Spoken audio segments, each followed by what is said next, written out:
Nat, how are you, lovely? I am good. How are you? That is excellent. I'm so good. Thank you for having me in your space, in your I know, office. I've just run around tidying it all up. Thank you for having me.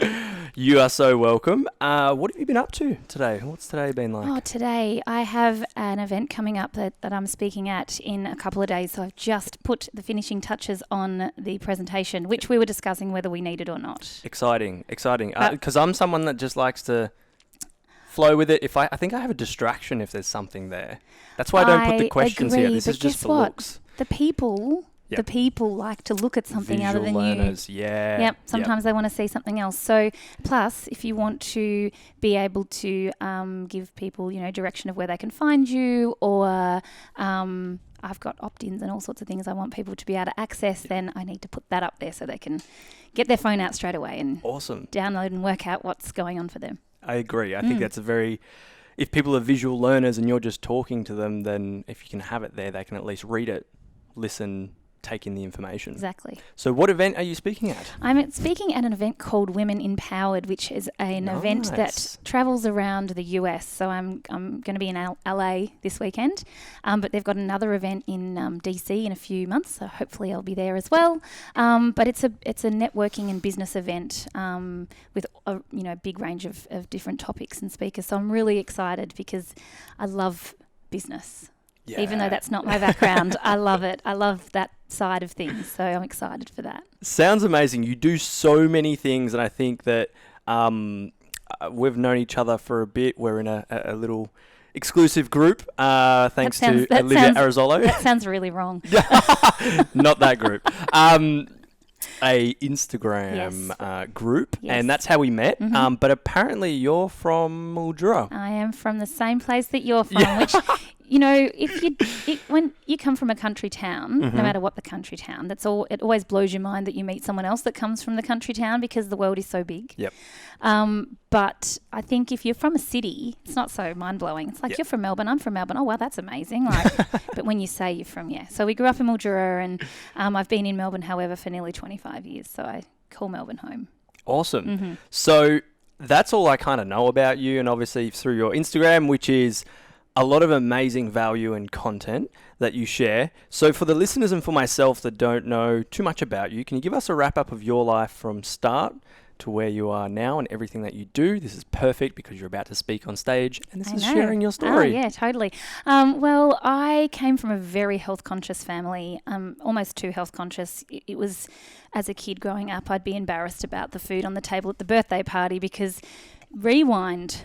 I won't say how many years ago, it makes me feel old, although age is just a number. But health food was brown and it was ugly and no one wanted to eat it. And so we'd be, my mum... What health foods are you talking about? 40 years ago or 30 years ago, health food was brown. It wasn't attractive like it is now. We didn't make it look amazing. It didn't have a nice packaging. It didn't have edible flowers on top of it, that's for sure. or it wasn't fragrant. It didn't look appealing. Is what I'm trying to say. And so I had that foundation from the beginning. Very health conscious family. Fast forward, moved away to go to university. I lived around the corner from Kentucky Fried Chicken, and I was like, oh man, I have graduated. I am now living my best life because I can eat whatever I want, whenever I want. Mum's not watching. Mum is not here. And so I very quickly became very unwell because I wasn't looking after myself in the same way that my body knew. And I didn't put two and two together. I was an 18-year-old and had moved away from home and was studying health sciences at the time. And so it got to a point where I had shocking menstrual cycles, I had awful skin, I was just not healthy, and I was quite overweight. And that was probably my motivation as a teenager or a young woman, was I didn't like the way I looked. I didn't put two and two together. I didn't realise that the skin and the period pain and whatever was a direct correlation to how I was living my life. I just thought that I was being punished for something that I'd done in past life. So I one day just decided I wanted to get healthy. I wanted to feel better. And so I started working out and I started eating well, and shock, horror, everything got better. Eventually, I guess the point being is that we have instilled in us example from what we've learned, growing up as a child and especially as a teenager, and that was home base, and so I returned to home, I like to say, without really realising that, and I want to come back to why I mentioned that in a minute, but that led me on a path of then I started studying Chinese medicine. Actually, funny story, I thought I was studying naturopathy. I arrived my first day of university and it was herbal medicine, but it wasn't naturopathy. It was actually Chinese herbal medicine. I was like, oh, well, whoops. I guess it's meant to be. So I'm just going to study this because I'm here now. And so that led me down the path of studying Chinese medicine. I opened up my practice very as soon as I possibly could, which was, again, in itself a blessing because there was a crossover and change in courses, which meant that you had the choice to get out and register, or you stayed and you kept studying to get a double degree. I got out. Everybody that stayed had to go and study a whole lot more. It got lots of really complicated. So the reason I tell you this is because I was one of like 4 people that pretty much graduated in that time, and no one else graduated for a couple of years after me. So I got very busy very quickly in the clinic, probably too quickly for what I, knew that I'd cope with. I also started returning back to Mildura to work in Mildura fortnightly because there was no one there doing the same work, and I got a lot of experience really quickly, which was great.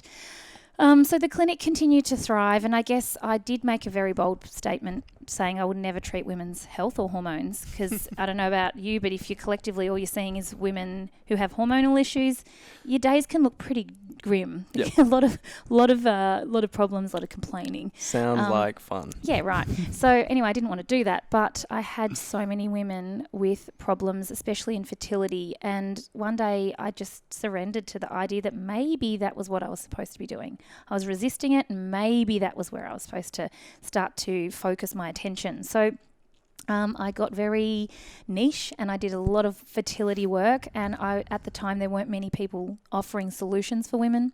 And, a lot of women weren't getting their questions answered. So I got very big very quickly, and that's really what propelled my career to where it is today. I was also really lucky to ride the wave of the first, the blogging and the social media before anyone else was doing it. And I just liked to talk. So it wasn't like it was strategic by any means. I was just right place, right time, landed a couple of really big contracts. Again, right place, right time, right fit.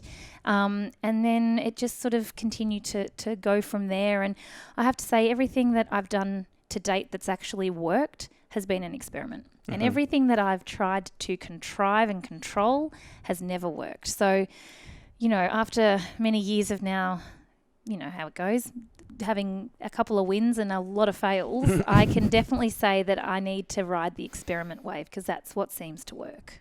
Yeah. So that's my story. Amazing. And what are all the things you do now? Oh, yeah, what do I do? So I'm a mum first and foremost. I have 2 beautiful children, 12 and 8.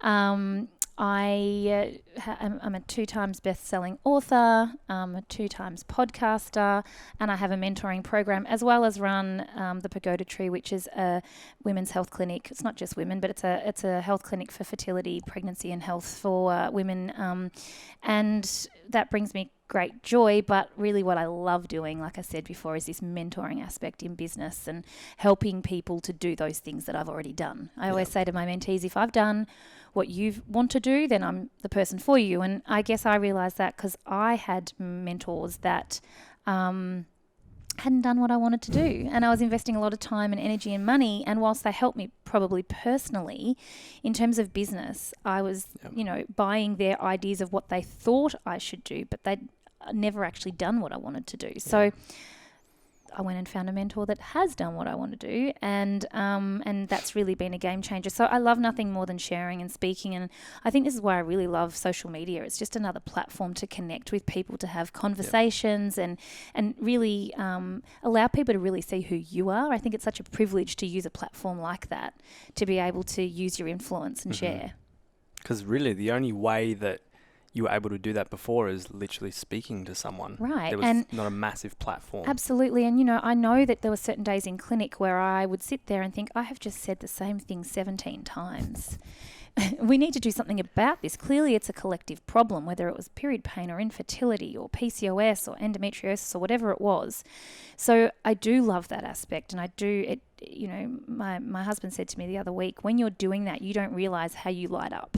I was like, oh, that's nice to notice. But it's true. I know it does, because it really, it makes me happy. And I think if we can really focus on what actually does make us happy, it's generally what we're good at, and we find it easy. And it's probably not going to be easy for someone else. So sticking in that lane, I think, is really important. And it also bubbles authenticity, which, again, is so important as well. And because you were saying before, like, these are the things that you wanted to go down a different path and kept resisting this sort of stuff. Oh, I had many different paths I wanted to go down. I wanted to study music when I finished high school. I wanted to apply for the College of the Arts, and for some reason I listened to my high school music teacher, who told me I wasn't good enough, and I got 100 out of 100 for my cat for my music, but I believed her. But what's funny is I also had English teacher once tell me, oh, Nat, never be an author, you're a terrible writer. And now I have like 6 books under my belt, so I'd really like to go and just deliver one to her and let her know that didn't work out the way she had anticipated. I think it's so crazy how, like, I had teachers that said the same thing, as well as, because I know some listen to this, as well as some that really supported me and nurtured me. Yes. But some that were like, you shouldn't go for soccer. You're never going to be a soccer player. Right. And it was like, yeah, I made semi-pro. Like, but you know what's funny with that is I didn't believe the English teacher for a minute. I was like, you don't know what you're talking about. But I believed the music teacher. And so, it did lead me on this path. But yeah, so I wanted to study music, and I didn't end up doing that, but I did a lot of performance in high school. And so I just think that translates now to still what I'm doing. We're still performing, aren't we? We're still up there. We've got a message to share. You can't get on stage and be a wet blanket. It doesn't work. You need to be able to perform on stage. No one's going to listen to you otherwise, are they? You need to be a little bit interesting. Yep. And so, I think that's still translated. I don't ever think that was a waste of time or energy. And it is definitely a real, again, another real privilege to be able to stand on a stage, feel comfortable on a stage, and deliver the message. Yeah. And I think it's when it's, like you were saying, when it's something you are really passionate about and you care about a lot, you just lighten up. It's Absolutely. easy to talk about. Yes. It just flows. You know what you're talking about because you love the thing. If someone was like, Carlo, can you talk about consciousness meditation or your journey? It's like, yeah, I love sharing that. That's so, I don't need to think about it. I don't need cue cards. No. It's just, this is what I love teaching. Exactly. And I think if we can come to that, that's where it should be. That's the sweet spot. Yeah. But I think we often want to be we look at someone else and go, I want to do what they're doing. And so that's fine, but it needs to be in your way. How do we find what your way is? Because people are going to like you because it's you, not because you're pretending to be old mate over here. It's they like you for you. So I think that I try and teach my mentees that all the time. Like, stay in your lane. Let's find your niche and what you're really passionate about. And when you can align to your vision, then it's a trajectory. It's not hard from that point. But when it's hard, it's probably not right. This is so cool because I run my mentor group, and it sounds like we've got very similar values in what we teach as well. There was a part in there where you said about right place, right time. And I feel like you did the preparation as well. You did the study. You set up the business. You were doing those consultations. You were doing all the work behind the scenes. So then when these things popped up, it was just like, totally, I can flow into that. Totally. I will talk about, very interestingly, somewhere in amongst all that, and really another thing that took out my career and a few other girls' careers in the direction that they're in now was I started an online TV show called Health Talks. And we were ahead of our time, but we probably stopped too early and we peaked too early. And so what was interesting with that, however, is, now it's all about video content and YouTube. And if you go back and look at those old segments we created, there's like thousands and thousands, hundreds of thousands of views on those. Whoa. So we were ahead of our time. But what happened with that was that very quickly our names became, for a lot of people, a household name at that time. And I will be the first to say my ego probably got out of control at that time, because it was all too quick and too fast. And so, you know, we can think that we want all these things. We can think we want more. And certainly for some of my mentees, they'll say, I just want to have 10,000 followers on Instagram. I just want, and it's like, if you went from 0 to 10,000 tomorrow, you would not know what the hell to do with that. Let me tell you right now. And so I think there's been... Because how do you go from 0 inboxes to probably, Right. 10 to 20 a day, having to keep up with all that? But it's also where it puts you, the position it puts you in, and do you have... That influence. You've got to grow with all of this. You've got to grow with your audience. You've got to grow with your patients. So I think it's very important to go through those steps, and you're never going to go from 0 to... And if you do, what I'm trying to say is it's not easy, and you've really got to check in with yourself. And so, like I said, definitely there was a point in time where my ego definitely did get out of control, and I'm not proud to say it, but I think it's important to say it because it can happen. Mm-hmm. And I had to learn to check in with myself, and certainly more recently, or I guess, again, just wisdom and experience, everything can fall away tomorrow. If it, so again, coming back to being gracious and really growing with that audience and being so grateful that they're there, and it's not actually about me. It's about the message and what I've got to offer in a way that the people that like to listen to me want to hear it. Mm-hmm. But it's the same as the clinic. I was talking about this with the girls the other day. When I first started, I used to run the office and the clinic on my own. I would run around like a crazy person. I would see people, I would see 25 patients in a day. I couldn't do that now. There's no way I could do that now. But I had to think about, why couldn't I do that now? I physically actually couldn't do that now. And it's because what I actually give to patients now is so different to what I gave to patients 15 years ago. My knowledge 15 years ago was not the same as what it is now. Mm-hmm. So, over time, that's grown and evolved.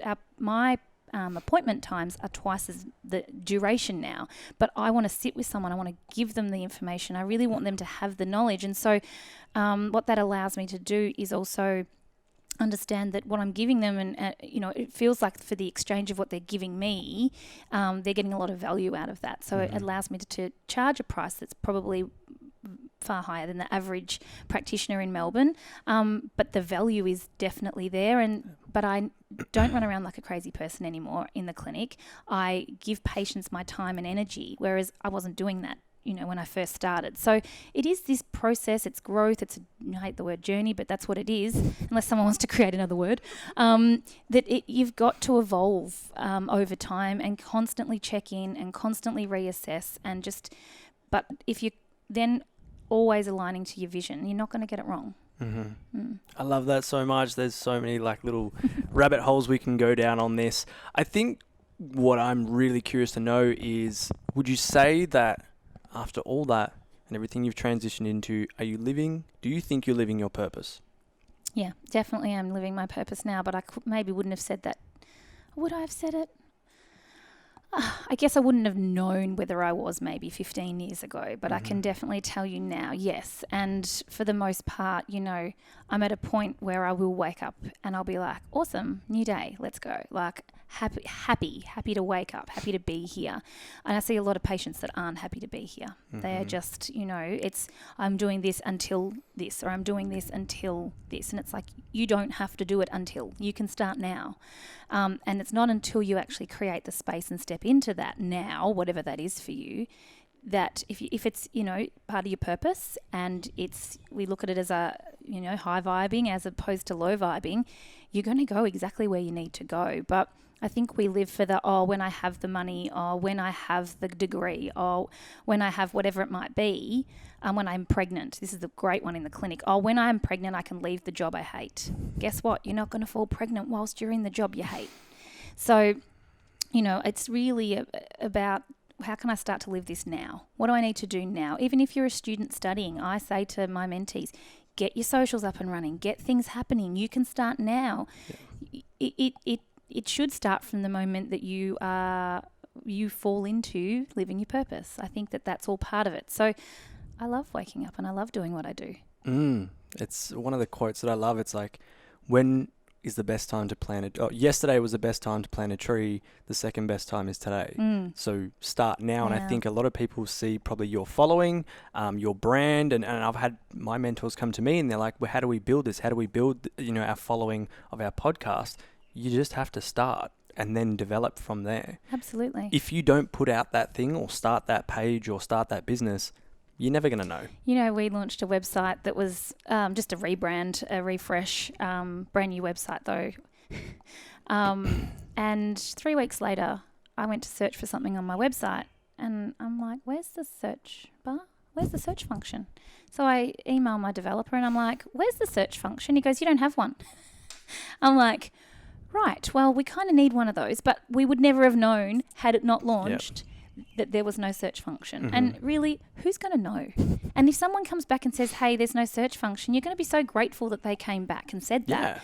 But again, it's that process and that evolution that needs to happen over time to allow you to get to the next thing. So if you don't start, you're never going to get to the next thing, are you? It's about just get in there, get it done, get it started, and use your passion to drive you. And you won't, if you can come back to that, I think you won't be exhausted because you're doing what lights you up. Yeah, I definitely feel that as well. Even when people are like, how do you keep to that crazy schedule and travel all these places to interview people? I'm like, man, I do what I love and I love what I do. Everyone has more of an issue with it, I'm sure, than you do. Yeah. Yeah, like I like that schedule because it's doing things that I really love. And I think another important part in there, what you said was in starting that thing, what was it? You just touched on it. When I said in starting that it's going to take you to the next thing and the next thing? Sorry, getting pregnant. When I do this, then I'll get pregnant. That was a good example. When I quit this job or when I get pregnant, then I can quit this job. It's like saying when I have 10,000 followers, then I'll start this podcast. Or when I'm successful, then I'll start doing these things. It's like, no, just that's how you get there. You're not going to get there unless you start. I was like waiting for the, I don't know, the rain to come. Whatever. It's like you have to, there's a process, but you have to start it. It has to, one foot in front of the next. So you can't just hope that it's going to happen, I think I see that a lot with people in their health. They do the same thing every day. They wake up hoping that today's going to be better than yesterday, but they've done nothing to make today better. They've just hoped that it would be better. And sometimes hope can be enough, but for the most part, you've got to actually do something to get you there. Yeah, it's like saying when I'm fit and healthy, then I'll go to the gym. Right. It's like you go to the gym to exercise. Yes. Yeah. Yes, exactly. When I'm fit and healthy, then I'll buy organic and eat organic. Do it now. Yeah. Along the way, what does it feel like to live in your purpose? I think I can definitely say it feels, I don't want to use the word comfortable, but I want to use the word, two words. There's definitely more freedom and more ease when you are living from there. And again, we go through phases when it's not that. So we know when we are living in that, what that feels like. So I think they're two words that really come to mind. Does ease mean it's easy? Or does ease mean just it flows? It's without resistance. Without resistance. I think that's a really good point to touch on that where and I agree. It doesn't mean that there's not going to be challenges. It's that there's no resistance on the actual thing that you're doing. Yeah, exactly. And it doesn't mean that there's not going to be challenges, but it's also doing the things that I want to do. I was listening to a podcast with Kerwin Rae and Dr. John Demartini, and he was talking about... Who has actually been on the podcast before. There you go. Kerwin or John? Dr. John Demartini. Yeah, I saw that. Was that one of your first ones? No, but one of the first... One of the first ones I saw. Big ones. Anyway, so he was talking about how when we do low vibe tasks, they keep us in a low vibe state. But often, and it was actually timely for me because I was doing a whole heap of admin-y type things that I really suck at. And I don't know why I was doing them, but I think I just got myself into a state of having to do all the things to try and get the next thing happening. And they were tasks that A, I'm not good at, B, I loathe doing. So I would put them off. And so then they wouldn't get done. And then what would happen is, bills don't get paid or whatever it might be. And so I realized that I had to hand over the tasks to the people in my team that are good at it, that enjoy doing it, and it's also their job. Yeah. And allow me to actually get myself back into that high vibe state to be doing the things that I love doing that then make me more abundant, whether it's, financially or from a fulfillment perspective or all of that. But, I am definitely in a place in my career where I've done so much for the love that I'm now ready to do it for the money. It's like, okay, I've done the love stuff, and that is the next. And it comes again with the evolution of going, oh, I'm actually good enough to earn this much for this service because I've earned it, you know. But he talked about how he hadn't driven a car for like 23 years or cooked his meals. Yeah. I was like, this is awesome. Like I love that. And there's often things that we're doing that are taking up too much space and too much time that really aren't taking us where we want to go. And how can we give that to somebody else to allow us to do the things that we actually really want to be doing? Yes, and I love that. And now that I was a serial, I'll do it all myself. I'm the one-man team. I'll edit the videos. I'll do the PA work of myself, the PR. And for some time, I had to build it up. Again, but that's the evolution, right? Yep. That's what we're talking about. You do have to. Yep. And it's important, I think, that you do it. And even with people that I see that within my own, I'm in a mastermind group myself, and I'm watching the people that don't do the tasks but have other people do it for them. If something happens, they don't know how to fix it. Mm-hmm. They're like, and there are certain things like websites and whatever that maybe you shouldn't touch sometimes. But again, how do you learn the basics so that you can do what needs to be done? Yeah. And I think you should go through that process of learning. It's okay to hand it on at one point in time, but you should.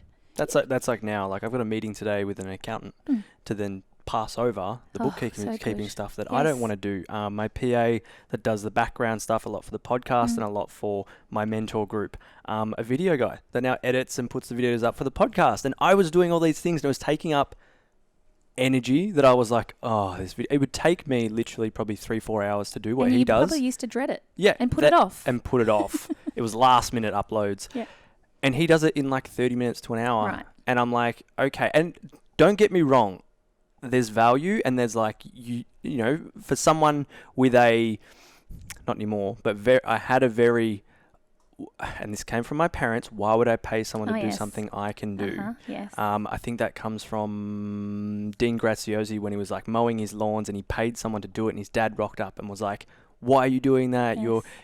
Your head's in the clouds, blah, blah, blah. But it's like, if I can get someone to do all these things that complement what I do, I can stay in my zone of genius. Right, absolutely. Like yourself. Totally. Yeah. I mean, we've just done it. We live in a very small house, but that's where we're in Albert Park. Everyone's on top of each other. That's just the way you live here. And don't get me wrong, I actually love it. My sister was over on the weekend and she was like, you know what? It's so minimal. There's hardly anything, you just live with what you need. Yep. And I really love that. But anyway, the point with that is that because the house is so small, I haven't been able to justify a cleaner because it's so small. It doesn't take very long. However, every time I come home and the house is a mess, it stresses me out. And then I have to go and tidy it or fix it. And so I literally just last week, I was like, okay, I'm biting this bullet. This is actually not productive. It's keeping me in a state of stress and overwhelm. We're getting the cleaner, and I'm not just getting the cleaner like I would have done in the past fortnightly. I'm getting the cleaner weekly. Because then I can go and actually do something whilst the cleaner's cleaning that's actually going to bring me back onto purpose again. And make you money. And make me money, right? I'm like, for the amount of money it's going to cost for the cleaner, I'm at a point in my life where I can earn a lot more than that. So let's just do that. Why would we not? Amazing. So what is the worst thing that has ever happened to you, and how is that the best thing that has ever happened to you? Okay. Well, I have a little boy that has a genetic condition. So he was diagnosed not too long after being born. He has a condition called cystic fibrosis. And if you're not familiar with CF, these people living with CF have a fairly challenging life. Their lungs don't work like yours or mine do. They have trouble, fundamentally, at the end of the day, functionally, they have trouble regulating salt in and out of their cells, which, you kind of go, what does that mean? but they don't move mucus through their lungs like you or I do. So that becomes a challenge because it's a perfect breeding ground for bacteria. So they get sick all the time. They get a lot of congestion through the chest. And when you're constantly getting bacterial infections, you start to get scarring and lung damage pretty quickly. So their health is fairly compromised from the get-go. And if you look at kids with CF now, a lot of them are needing a double lung transplant before the age of 20. That's not the only challenge. They also, because the mucus becomes thick and sticky and they can't move it, their pancreas also becomes blocked with mucus and becomes insufficient in its function. So if they're not secreting digestive enzymes, then they're not able to grow and thrive. So we know that the gut is also the epicenter of our health. So if you're not digesting properly, then you're not getting nutrients. So pretty much people with CF historically have failed to thrive, and up until recently, these were the babies that we would see, but we'd lose within the first couple of years of their life because we didn't have the living conditions that we have now.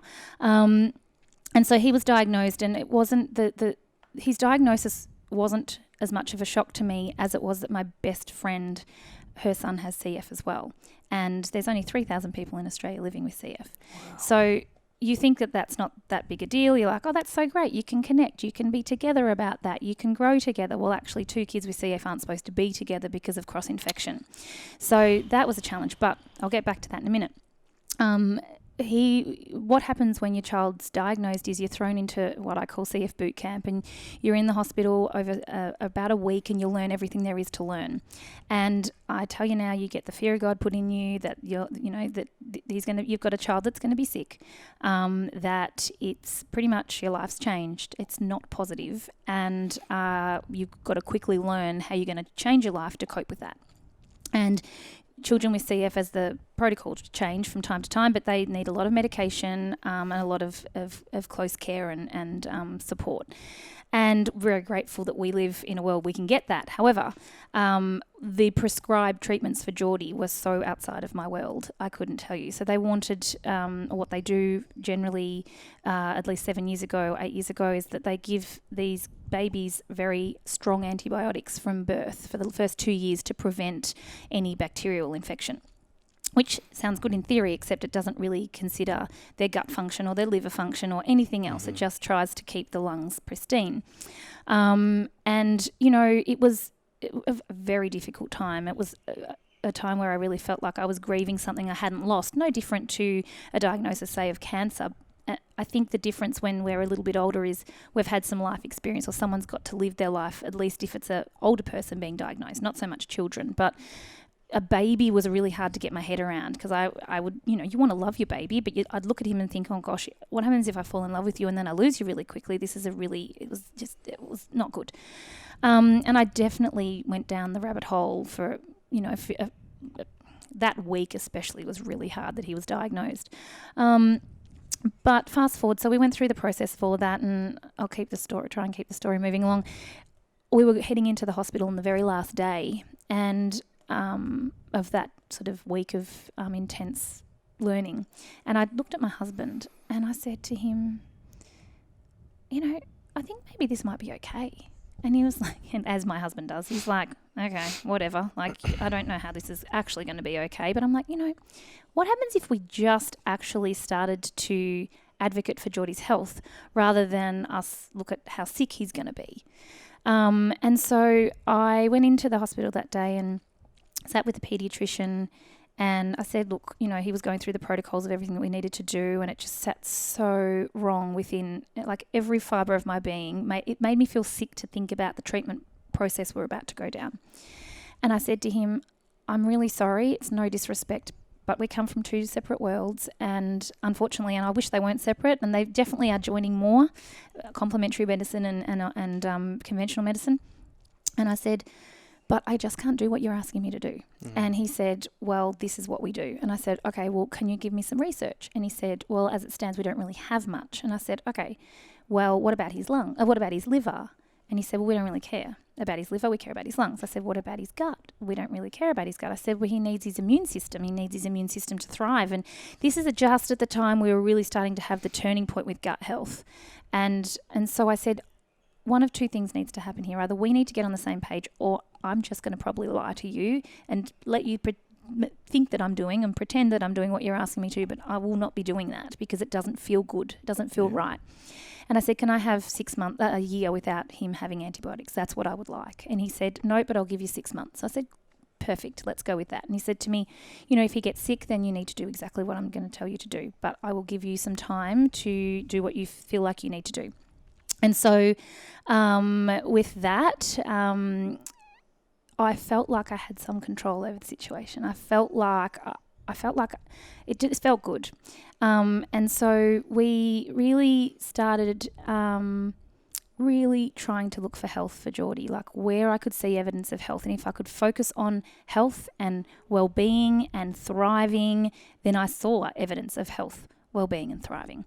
And there were definitely days where he was sick and I was like, are you actually sick? Are your kids sick? Are your CF sick? I don't know what type of sick. You're learning your child and you're learning to understand. But we definitely made a choice that we were not going to go down the path of illness. I was like, I'm not focusing on that. I'm going to focus on keeping him well.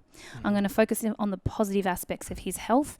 And because to me, that seemed like the most innate but best place to operate from. And from my mind perspective, I needed to do it for my mental health. So Geordie continued to thrive and, really we've been very, very lucky to the point where he's never been to hospital. He's never been medicated. We've done everything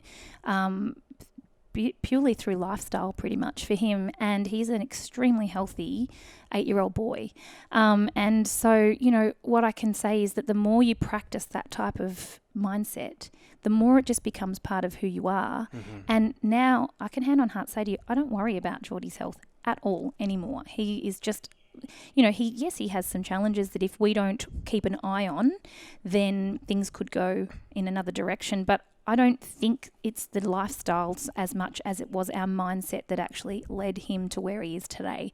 And I like to share that story, not because I think we've got all the answers or I think that we're perfect, but because I think you can apply it to any health challenge, anything really, but especially a health challenge, because we very quickly go down the path of it's all bad, sickness, you take the label on, you become the label of whatever it is that you've been diagnosed with, and you look at the worst case scenario.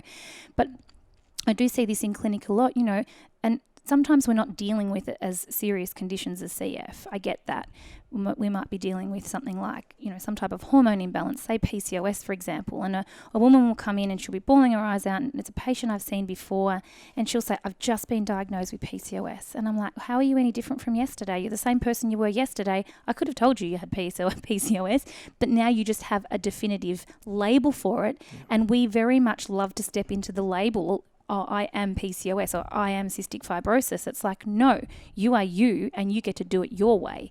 And so whilst, very early on, like I said, I did go down that rabbit hole, and I sat in a very dark place with Geordie for, I would say, 3 or 4 days until I got that, epiphany that hope could take me somewhere. That we really, there was really a lesson in that for us as a family, and it was about making health a priority. And it wasn't that I came from that background already, but it really helped us to come together to prioritize health with whatever we did. And we've got the constant reminder there that we need to do that. But Geordie truly is amazing. He doesn't really get sick, and if he does, he gets over it very quickly. He's definitely got a better immune system than I do. That's not where the challenges ended, however. We just this year have just wrapped up an investigation with his health because we were alerted to the authorities that we weren't complying with the protocols of the hospital. And so, unfortunately, we had a situation where we had the Department of Health and Services and Child Protective Services on our doorstep. The DHS. We had the DHS called, excuse me. And again, another situation of, oh gosh, just sick to my stomach. Now, what if they take him? What if they take him, right? Interesting. enough. And we've never refused treatment. We've always just tried to say, oh, not now, but maybe soon, because he hasn't needed it. And if he had needed it, it's a different conversation to be having. But I'm not just administering drugs willy-nilly if you don't need it. That's madness as far as I'm concerned. And everyone has a different opinion on that. And that's not that mine is right over someone else that feels very strongly about using medication. It's what's right for you. Yep. And that's not what was right for us.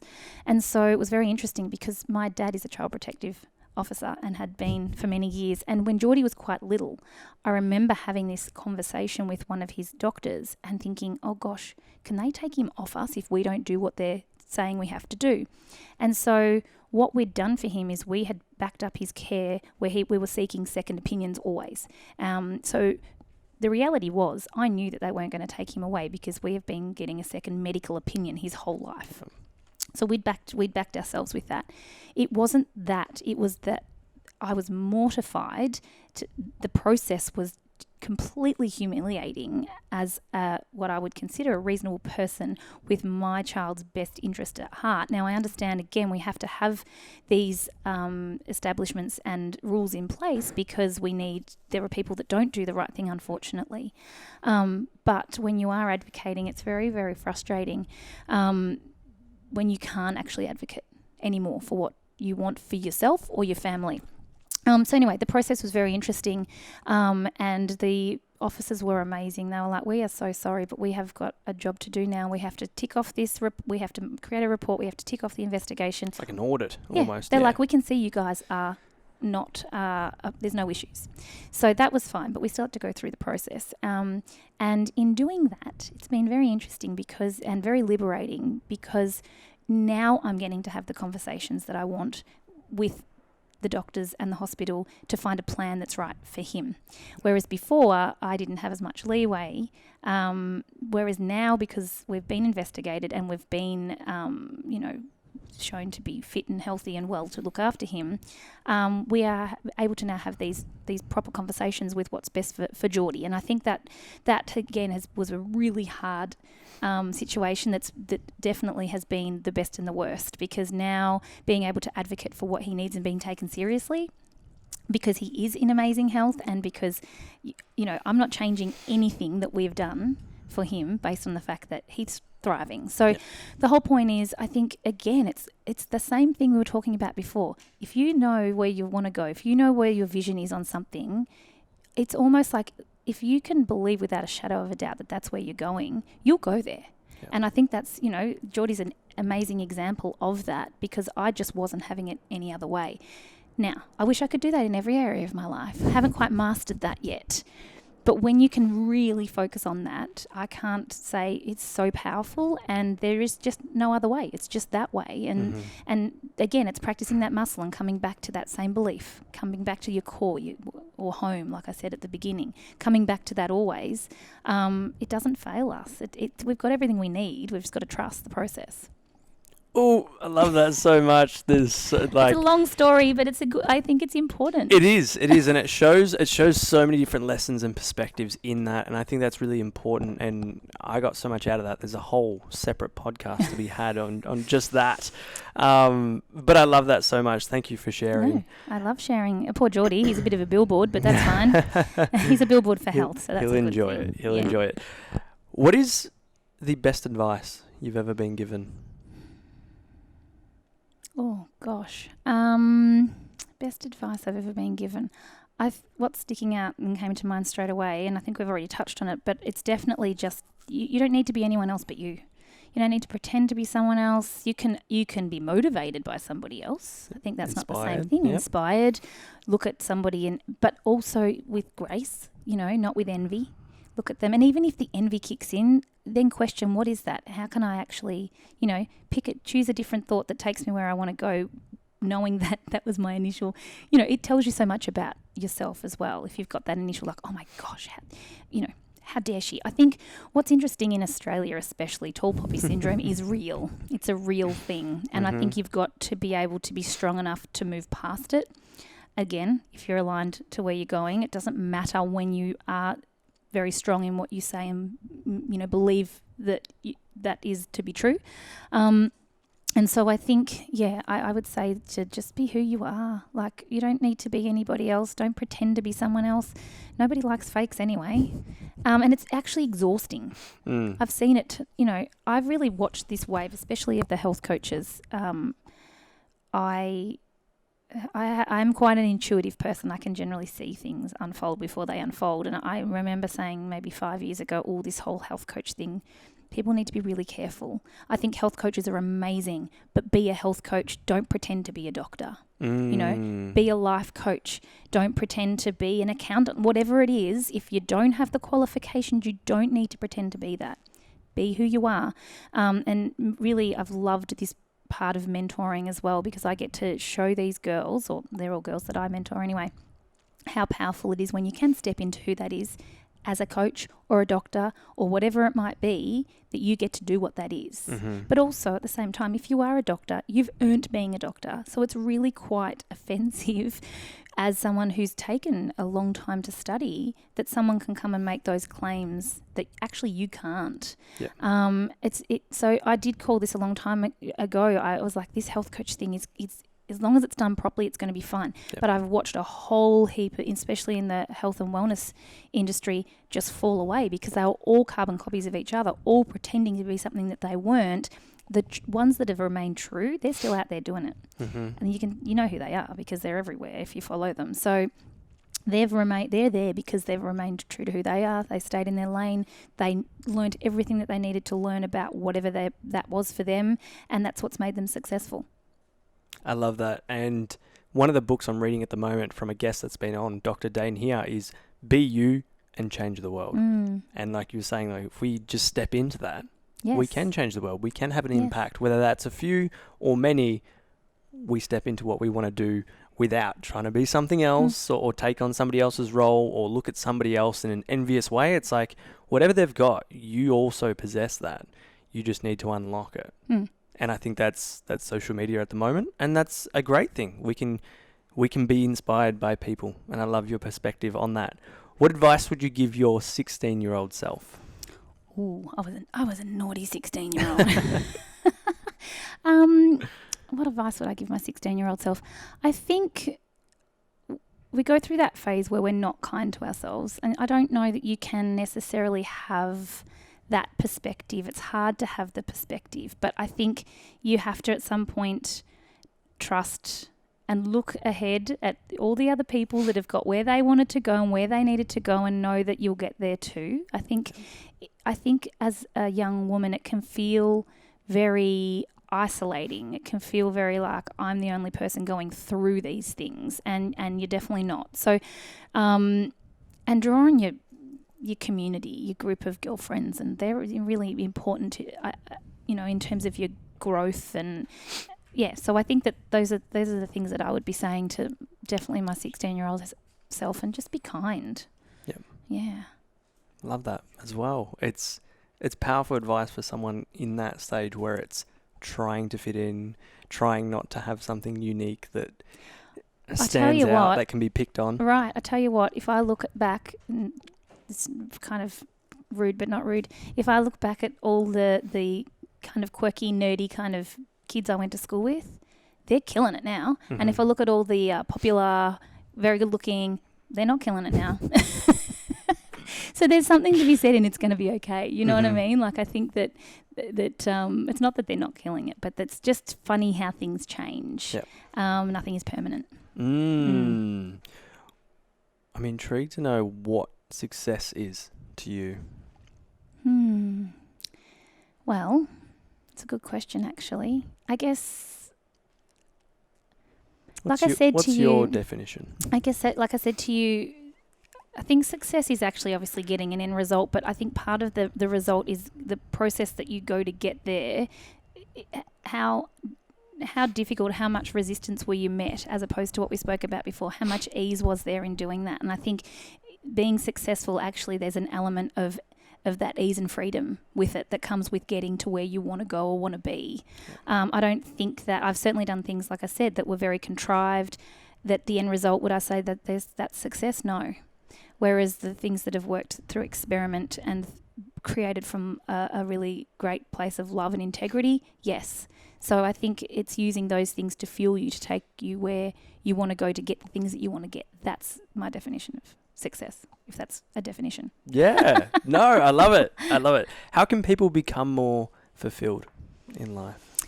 I think we all have a purpose, and I think really reminding ourselves that we've all got a role to play is extremely important. Definitely my area now is very much focused on young women's health. So I think we need to be the example, no matter what stage we're at. We've always got eyes on us. People are always looking towards us, whether you're an auntie or a grandmother or, the next door neighbour. You are an example for something to someone. Yep. So just be mindful. I think being mindful of that means that if you think about, it's not that you're always on show, but there's always eyes watching, which should allow us to check in a little bit more with how we're behaving and if there are behaviours or traits that maybe need to be checked. But I definitely like to say to people, be the example, be that person. It's our responsibility to, as a community, to do that together, to grow. And everybody has a place. But I think, if I look at the information that we're getting on young women and just the younger generation, they are the smartest, the kindest, the most socially aware, that they are killing it. Yet we constantly tell them that they're not. And why do we do that? We should not be doing that. We should be supporting them. We shouldn't be like, telling them all the things that we say to them that we quote unquote don't like are actually probably because we don't understand. And it's probably not a bad thing, but it's that gap that happens as the next generation comes through and all of a sudden they've got more tech than ever before, and we see that as a bad thing, where it's actually making them more socially conscious, more able to connect with the world, and so teaching them, I think that's so important. I get really upset when I see things like, we've got to take the likes off Instagram because for the mental health of the I'm like, that's ridiculous. Let's teach them resilience. Let's teach them how to appreciate and love themselves enough so that who cares how many likes you get? Because the people that are liking are the exact people that needed to like it. And I think if we can do that, that's going to only then create another amazing generation after that. But I think things have evolved. We aren't living in the 1900s anymore, and so we've got to evolve together, and we've got to realize what our place is and how important that is. And again, coming back to that word I keep using, it's such a privilege to be an example. So let's come from that place of love, not resistance. And another quote that I posted not long ago was, be the person you needed when you were younger. And that's that setting that example, being the leader in your life to then be a leader in other people's lives. Not with the pressure of like, I got to be perfect. No, not at all. Owning it though. Yeah. Owning it, I think being able to do that, I say sometimes to the kids, I'm sorry I got upset today. That's not how I want, but these are the reasons why. But it is important to be that example. And this is what I wanted to come back to at the start. I said I will get back to this. And that's what I was talking about. I had the example, and home was that place of health. And so if you can, I've shared enough stories to say how that's obviously been an influence in my life. That's what feels safe, and that was my example. And I think we should all be consciously creating that, definitely. Should use the word consciously creating on the Conscious Podcast. I love it. You paid me. No. Very good plug. You're welcome. I love it. I'm trying to the C's on Conscious Carlo, Conscious Coffee, Conscious Conversations. Yes. I love it. Great. So you mentioned to find fulfillment and to have fulfillment and to feel fulfillment is to do the things that are our purpose and purposeful. How can we find our purpose? Like I said before, we've got to work out what we love to do. What do you love doing? If you think about all the tasks that you have to do within a day or a week, which are the ones that you find really easy, that there's no resistance to, that you could sit there and do it all day if you could? I think that's how we find what it is. It's actually given to us. We just go on this, there has to be more. Like we look for more than what it needs to be. It's generally right in front of us. And I'll say this to the girls in Well Practiced all the time, Again, it's that high vibe thing. That's what I'm talking about. That whatever that task is that lights you up actually will lead you exactly to what that is for you. It's there already. You're just probably not looking for it. Yeah, the glow up is the step up Right. into your purpose. So what does it mean to be conscious?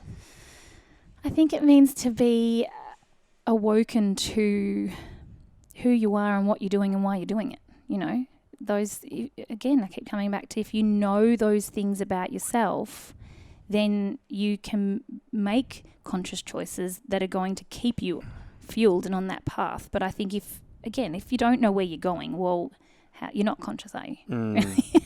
You're being led by, you can be led by intuition. You can be led by, it's not necessarily that you're always aware, but I think, again, every now and again, whatever it is that's there, it does come into our conscious realm, and it's about also recognizing it when you see it too. You've got to practice that. That's not easy either. Did I answer the question? Yeah. Yeah, I think it is. It's just it's being awoken and being aware and being able to come back to that. I love it. How can people connect with you and stay in touch and get all your value and goodness? Yeah, so everything is Nat Kringoudis. So it's natkringoudis.com. Instagram's Nat Kringoudis. Facebook's Nat Kringoudis. It's not hard. There's only one of me. You'll never find another one. There literally is only one. Everything's there. I love nothing more than connecting, especially on Instagram. So if you do want to have a conversation, that's the best place. I don't love inboxes. I don't love my inbox. I really don't. I'll be the first to say, actually, it's a Email? schmozzle. Yeah, I don't like it. I don't like it at all. It's a nightmare. I've gone back to the old school, picking up the phone and ringing people just because I don't want another email that I have to reply to. Find them very time consuming. I don't mind an odd voice to text. That works very well. It's very efficient. I don't think emails are efficient at all anymore. I think that they're really... It's such a waste of time, as are meetings. Do you really need to have a meeting? Probably not, because you'll go there and you spend like 45 minutes and then I just think it's a waste of time. Anyway, you can connect with me there, but I'd love to have a conversation on Instagram with you, definitely. And I want people to comment on things and have conversations where other people can see it as well. Ask questions or comment, or just... because it creates that conversation again, and nobody's got all the answers. I certainly don't, but I like to learn from other people. I like to help to educate them, and we can only do that by having conscious conversations and connecting all the conscious things. So good. I love it. Well, I want to wrap this up by saying thank you so much for your time, your energy, your value, your wisdom in this conversation, this conscious conversation today, but also in following what really lights you up. Because in doing that, you've been able to create the life that you've created, but also inspire and set an example for others. We've been talking about this whole conversation. By you doing what you've done and going through your life and these experiences that were hard, but also, having that mindset through all of that, and following what lights you up, it's inspiring so many other people. And I can see that on your page through the engagement, but then also even in our interactions and seeing how lovely of a human being you are, but also what you're going to do. And it's super exciting. So thank you so much for joining me, for having this conversation. Thank you. That's so kind, all those words. Lovely. But thank you for having me. It's been such a pleasure. Amazing. So guys, if you want to connect with us, you know where to find us on Instagram. The Conscious Podcast, where everything will be there. All your links will be in the show notes as well. Reach out to us. Make sure you subscribe, share this with someone. You have to leave a review. Yeah, 5 stars. You have to leave 5. There's a couple of rules. Yeah. It's 5 stars. If it's anything less, you don't have to. If you've gotten this far... That's the least we ask for. And the reviews are so important because people will read them and then find your podcast based on that. So I think people underestimate that might take them 30 seconds, but it brings you so much joy. Yeah, 100%, because it means that you guys are actually enjoying this, and I can see that. So make sure if anything in this has stood out or resonated with you, to screenshot it, share it, because there might be someone in your audience as well that wants to hear this as well. So I love that. Amazing. Until next time, everyone. Until next time, Nat. Take care. Peace.